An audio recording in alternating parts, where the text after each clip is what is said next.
You cannot be 250,000 miles from home and not have fear. Those are not my words.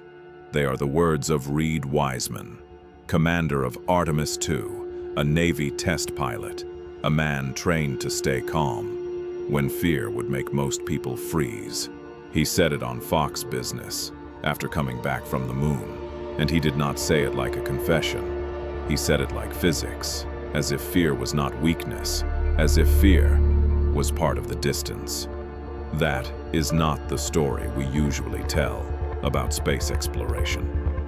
But it is the true one. We celebrate launches, we watch the countdowns, we share the photographs, we cheer when the rocket clears the tower.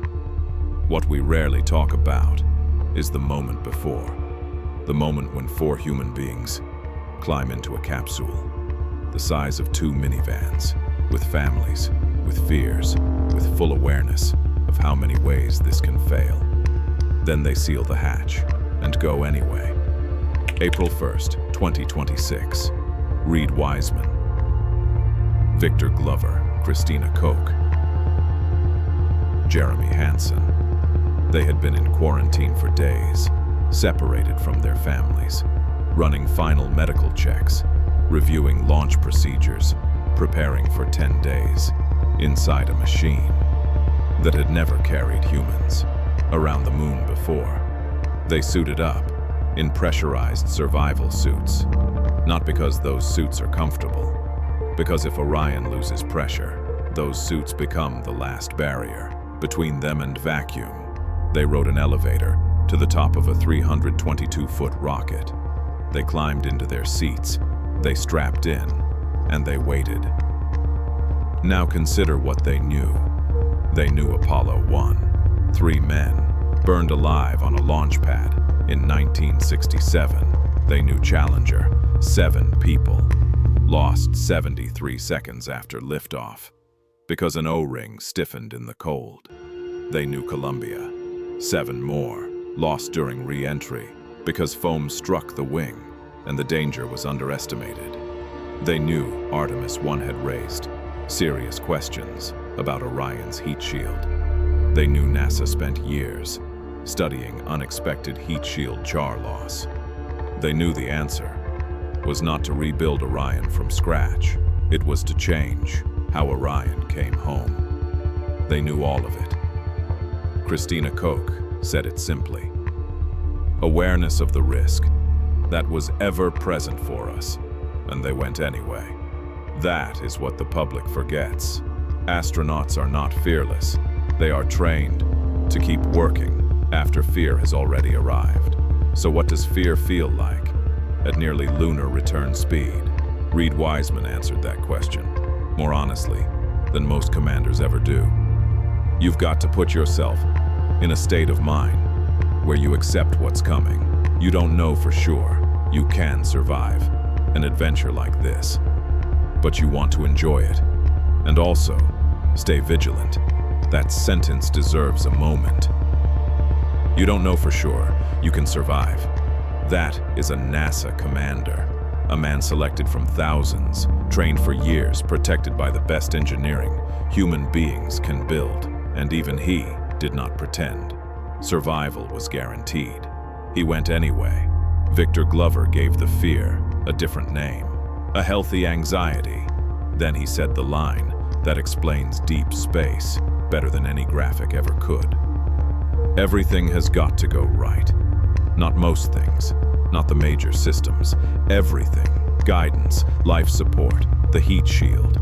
3 systems, 3 promises, and 1 failure can rewrite the mission. Not panic, not paralysis, a thin margin. Then Glover added the sentence.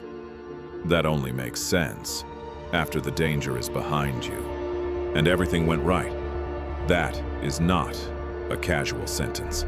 That is 10 days of held breath, finally leaving the body. These are not people who feel no fear. They are people who feel it completely and choose their mission anyway. Jeremy Hansen said the strangest thing after coming home. He was asked whether he would go back. 10 days wasn't long enough.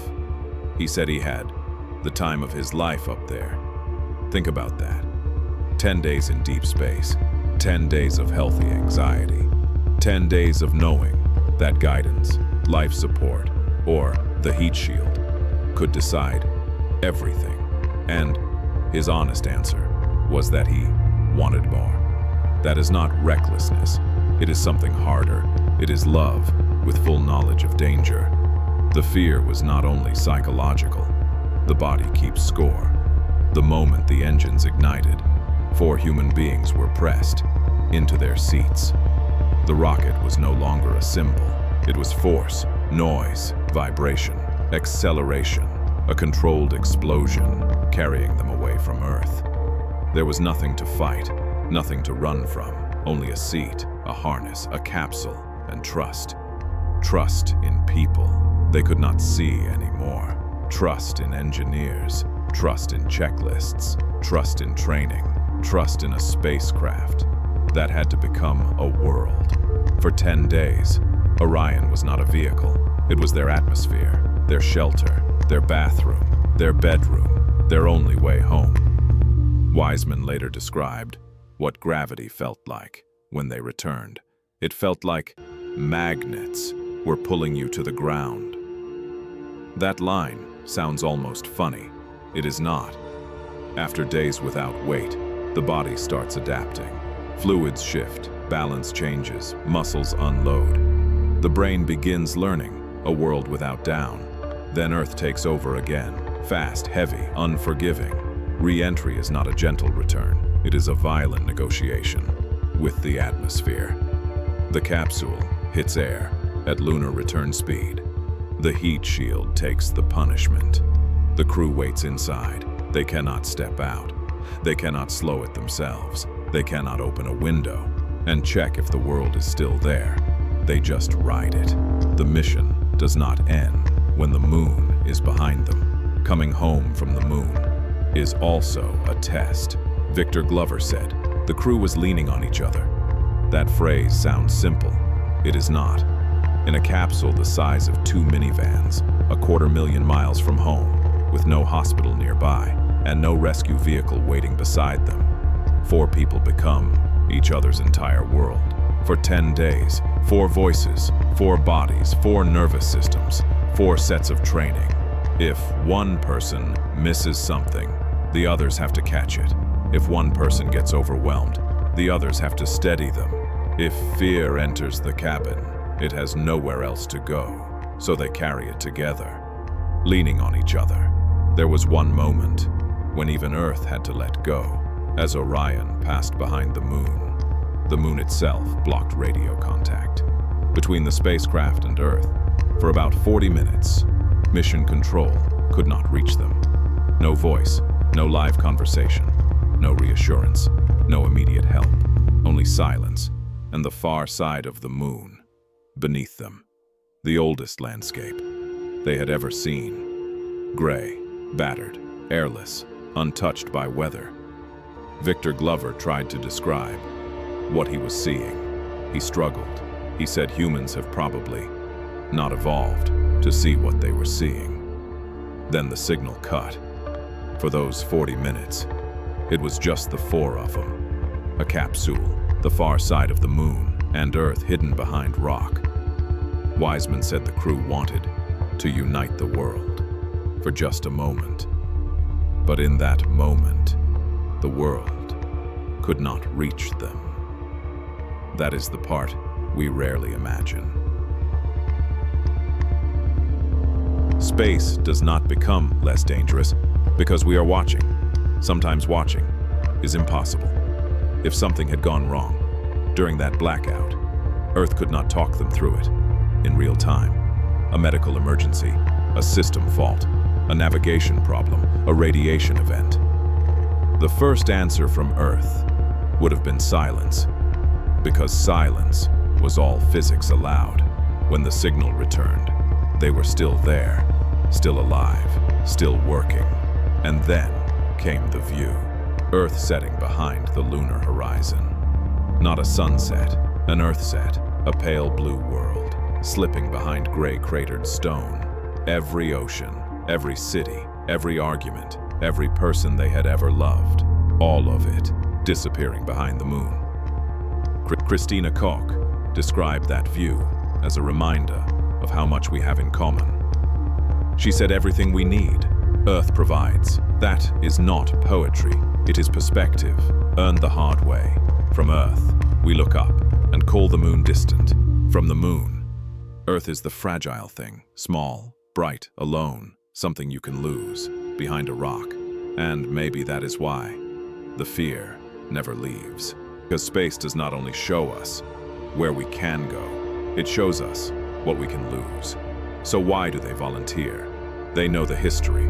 Apollo 1, Challenger, Columbia, Artemis 1, heat shield questions, radiation, microgravity, re-entry, blackout, distance. They know all of it.